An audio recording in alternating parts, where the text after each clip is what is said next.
Asik buat konten di pinggir sungai, wanita ini tidak menyadari anaknya dibawa oleh kakaknya masuk ke dalam sungai. Sementara wanita ini masih saja berjoget-joget mengikuti alunan musik di telinganya. Setelah membawa troli beserta adiknya ke dalam sungai, anak kecil ini berlari secepatnya untuk menemui ibunya. Anak ini berteriak menarik ibunya sambil berkata, "Ibu, troli adik masuk ke dalam sungai," yang membuat wanita ini histeris terjun masuk ke dalam sungai, menangkap troli itu. Karena tidak menemukan anaknya, wanita ini pun menyelam masuk ke dalam sungai mencari-cari keberadaan anaknya. Namun dari pinggir sungai, anak kecil itu malah tertawa terbahak-bahak melihat ibunya yang sangat panik menyelam di sungai mencari adiknya.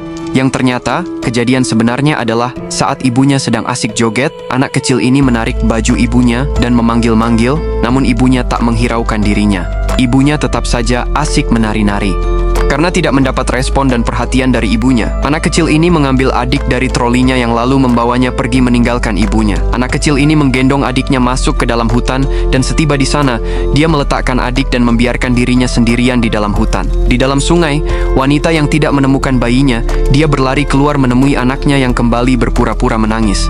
Wanita ini bertanya, "Aku sudah menyelam berkali-kali, tapi ibu tak menemukan adikmu." "Tapi aku tidak tahu, Bu," ucap anaknya. Namun ibunya tetap tak percaya dan mengancam jika tidak memberitahu yang sebenarnya dia akan memukulinya.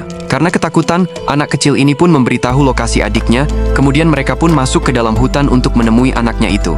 Setibanya di dalam hutan, ibunya berkata, "Kenapa kau kurang ajar sekali melakukan ini hingga aku masuk ke dalam sungai dan pakaianku basah semua?" "Ibu, aku tadi sudah memanggilmu," ujarnya. Namun wanita ini tetap merasa benar dan menyalahkan anaknya sendiri yang berbuat nakal yang lalu dia mengambil anak kecilnya itu. Mereka pun pulang ke rumahnya. Saat berada di rumahnya, kedua anak ini dibiarkan bermain sendiri, sementara kedua orang tuanya asik bermain game di handphone. Hingga ketika anaknya mengajak ayah membeli jajan, dia tak peduli juga dan menyuruhnya pergi sendiri untuk membelinya.